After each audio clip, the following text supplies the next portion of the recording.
이규창 칼럼니스트 나왔습니다. 안녕하십니까? 네, 안녕하세요. 네, 요즘에 주말 벚꽃 나들이 간 분들이 많죠. 네, 많았죠. 지난 주말에 정말 나들이 인파가 많았는데요. 네. 축제가 열린 여의도를 비롯해서 서울 곳곳에서 꽃놀이를 즐기는 분들이 참 많았습니다. 그런데 꽃놀이 즐기는 분들을 가만히 보니까 연령대가 과거랑 좀 많이 다른 것 같아서 제가 벚꽃놀이에 대한 이색적인 데이터를 한번 가져와 봤어요. 그래요? 네. 등산, 꽃놀이 이렇게 얘기하면 을의 중장년이 떠오르게 마련인데요. 요즘에는 아닌 것 같습니다. 실제로 벚꽃 축제에 가장 많이 간 연령대를 봤더니요. 20대 청춘들이 가장 많았습니다. 데이터하러 많이 갔어요? 네, 어떻게 이걸 알았냐 봤더니요. 네. 벚꽃 축제가 열리고 있는 서울에서 그 여의도와 석촌호수 주변에요. 편의점과 음식점에 그 결제한 데이터를 드디어 분석해 본 겁니다. 그 빅데이터 중에 하나겠네요. 네, 그것도. 그렇습니다. 일일이 세보지 못하니까 네. 그 근처에 오면 의뢰 다 음료수 하나씩 마시기 마련이잖아요. 그래서 1km 주변에 음식점과 편의점을 이용한 사람들을 분석해 보니까요. 20대가 42.7%나 됐고요. 네. 30대가 26.5%. 그러니까 20, 30대를 합치면 방문객 3명 중에 2명이 20, 30대였고요. 40대는 15.9%, 50대는 9.9%로 이들의 한 절반도 안 됐습니다. 네, 그렇군요. 이렇게 지금 말씀하신 대로 20, 30대가 벚꽃 축제를 이 나이 드신 중장년보다 더 많이 이용하는 이유는 뭡니까? 네, 그것도 참 흥미로워서 한번 살펴봤더니요. 네. 주머니가 가볍다 하는 게 이유였습니다. 데이트하는데 큰 돈이 안 든다? 네, 그냥 대중교통으로 쉽게 갈 수 있는 곳이니까 가까운 곳으로 가는 거고요. 인파가 몰려서 북적북적거리는데 그러면 나는 차라리 지방으로 갈 테다. 아니면 산 위로 들로 아예 교회로 가지겠다는 분들은 일단 네. 차가 있어야 되고요. 뭐 교통비도 좀 더 많이 들겠죠. 그리고 해외 나들이 가시는 분들도 있어요. 이런 날에. 그러다 보니까 이렇게 해외로 나들이 가거나 지방으로 가는 분들은 좀 돈 좀 있어야 되니까 연령대 있는 분들이 갔어요. 실제로 봤더니 지방의 주요 벚꽃 명소들을 봤더니요. 네. 여기에 이용하신 분들을 봤더니 40, 50대 비중들이요. 각각 20%에서 30%대. 그러니까 정역전이 돼서 지방의 벚꽃 명소는 주로 3명 중에 2명이 40, 50대였습니다. 그렇군요. 이걸 보니까 서울에 사는 분들이 그냥 가까운 곳은 청년들이 많이 찾는다. 이렇게 좀 볼 수 있을 것 같아요. 그런데 이 벚꽃놀이 갔다가요. 기분 나쁜 일을 당하는 경우도 있다면서요. 네, 많았습니다. 네. 지난 주말에한 무려 여의도에 300만 명이 몰렸거든요. 대단했군요. 네, 그러다 보니까 이렇게 사람들이 많으면 꼭 끊이지 않는 사건, 사고들이 있죠. 네. 그 중에서 도난이나 폭행 신고가 좀 많았는데요. 민원도 많았습니다. 쓰레기 발생량이 워낙 많다 보니까 가는 곳마다 쓰레기가 발에 차이고 뭐 노점과 자판도 있고요. 그래서 4월에서 8월 사이에 원래 나들이객들이 많아지면 이들을 노린 범죄도 많아지기 마련인데요. 이때가 가장 민원도 많고 쓰레기 발생량도 많다고 합니다. 네. 주말에 여의도 지구대에만요. 하루 120여 건의 신고가 접수가 됐고요. 노점과 자판에서 발생한 쓰레기 때문에 좀 굉장히 몸살을 앓았는데요. 사람들이 많다 보면 공간이 좀 좁으니까 서로 뭐 부딪히거나 시비가 붙는 일도 많아서 그렇겠네요. 유난히 좀 그렇게 괴로웠다고 합니다. 특히나 어제 좀 유난히 실망하신 분들이요. 과천시 가서 서울대공원 근처에 둘레길이라고 있어요. 예, 여기에서도 벚꽃 축제가 열렸는데 그래요? 여기 가신 분들은 굉장히 실망하고 왔습니다. 왜요? 벚꽃이 안 피었어요. 희한하네요. 네, 이게 웬만하면 지역마다 다 폈는데 차이가 지금? 좀 달랐는데 한강공원은 아주 활짝 폈거든요. 예, 그래요. 예. 그런데 과천대공원 그 주변은 안 피어서 8일 날이 축제 마지막 날이었는데 꽃망울만 묻혀져 있어서 벚꽃 축제가 아니라 벚꽃 나무 축제가 됐다. 이렇게 좀 불만들이 좀 나왔습니다. 날씨가 비슷하면 다 피는 건데 종자가 다른 건가요? 네, 그러면? 이게 좀 그 기온도 있고요. 일조량도 있고 이런 차이들이 있어서 그런데 원래는 이렇게 예측을 해서 가장 벚꽃이 만발할 때를 맞추는데요. 네. 이게 미리 예측을 하다 보니까 이때 맞춰서 또 업체들하고 계약을 해야 됩니다. 축제를 하게 되면 뭐 여러 가지 짧게 많잖아요, 일정이요. 그러다 보니까 이번에 좀 기상이 예상과 좀 다르게 움직이면서 벚꽃 피는 시기에 예상보다 조금 늦었어요. 그런데 지금이 가장 절정인데 축제는 이미 어제 끝나버렸으니까요.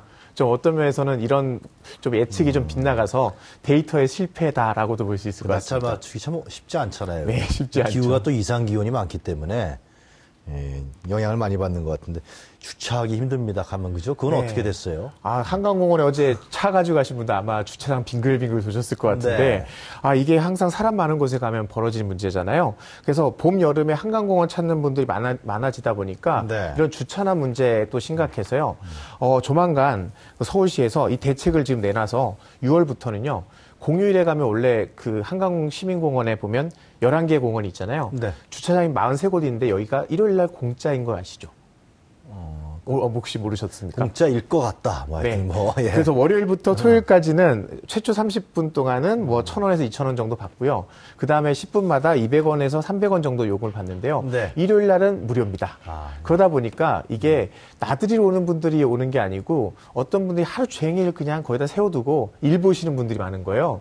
그러니까 잠깐 와서 나들이 하셔야 되는 분들이 정작 주차를 못 하다 보니 이거 요금을 받아야겠다 해서요. 6월부터는 한강공원 가시면 일요일에도 주차 요금 내셔야 된다는 거 꼭 명심하셔야 될 것 같습니다.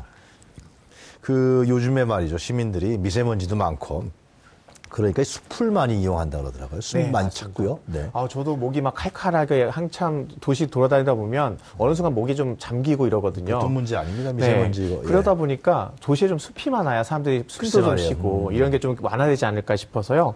보니까 미세먼지나 이런 대기질 악화에도 서울 내에 숲을 만들면 도움이 된다라는 진단이 있더라고요. 네. 그래서 도심 숲 속에 허파 역할하는 도시 숲을 조성하기로 했는데요. 네. 이게 민간에서 함께 좀 노력을 합니다. 이번에 침구 업체인 한 업체가요.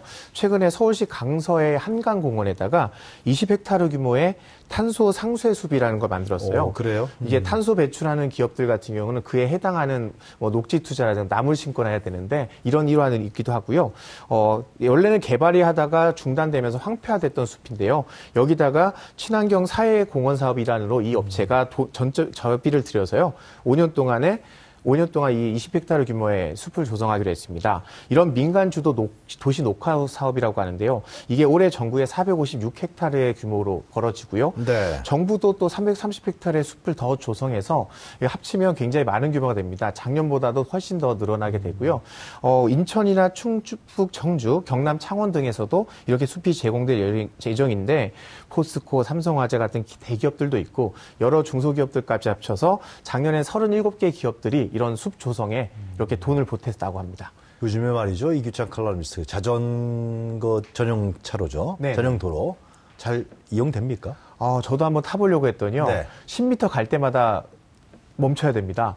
길가에 무슨 짐도 있고요. 심지어 차가 주차가 돼 있어요. 그 차 주차는 참 네, 사람들 정말 참. 얌체족들인데 예. 이것 때문에 좀 골치가 아프다고 합니다. 네. 어느 정도 봤더니 사실 날 따뜻해서 자전거 타는 사람 늘었는데 정작 자전거 전용 도로는 뭔가 항상 밝혀 있거든요. 그런데 여기에 원래 진입이나 통행 혹은 주차를 할 경우에 모두 다 불법입니다. 그래서 위반할 경우에 승용차 5만 원 벌금 내고요. 그리고 특히 자주 이 위반하는 것 중에 버스요.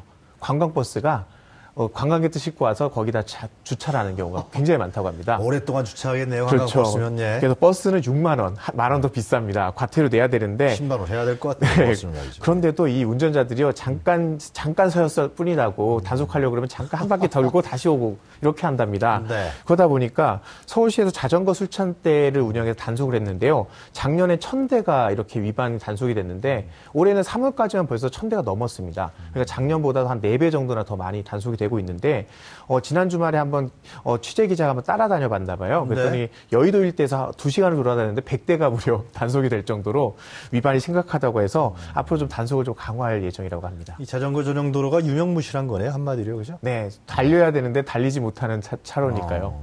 참 만든 취지는 좋은데 살리지 못하니까 좀 안타까운. 단속한다 그래서 그게 해결될까요? 사실 이 단속을 한다고 해도 뭐 이렇게 암체족도 다 잡아내기 힘들겠죠. 근데 그래도 문화가 좀 성숙이 돼야 될 것 같아요. 네. 이곳이 뭔가 자전거 안 들어다니면 좀 세워볼까라는 이런 좀 얌체 같은 생각을 좀 버려주셔야 되지 않을까 싶습니다. 그 이규찬 칼럼니스트 이제 벚꽃놀이 축제는 다 끝난 거죠? 이제 안 합니까? 축제는 거의 다 8월 8일, 9일까지 다 끝났습니다. 네. 이게 예상을 다 이때 맞춰놨기 때문인데요. 그런데 실제로 가보시면 네. 지금 집 주변에도 그렇고 저는 지난 주말에 망원동 다녀왔거든요. 그래요? 망원시장부터 당인리 발전소까지요. 이렇게 골목이나 2차선 도로변으로 참 벚꽃이 예쁘게 펴 있어요. 그러니까 붐비지도 않으니까 오늘 평일 저녁 같은 때 네. 이렇게 망원시장에서 장도 좀 보시고 네. 슬쩍 산책 겸 걸어보시는 것도 좋을 것 같습니다. 나원시장에서 어디로 가라고요? 당인리 발전소 쪽으로 당인리 딱 발전소, 걸어가면 저쪽 합정역입니다. 그래. 그쪽이 정말 좋습니다. 그래요? 네, 알겠습니다. 사람도 없고요. 사람도 없습니까? 네. 데이트하기 좋겠네요. 그러겠네요. 네, 알겠습니다. 자, 오늘 말씀 잘 들었습니다. 감사합니다. 네, 감사합니다. 네, 지금까지 이규찬 칼럼니스트였습니다.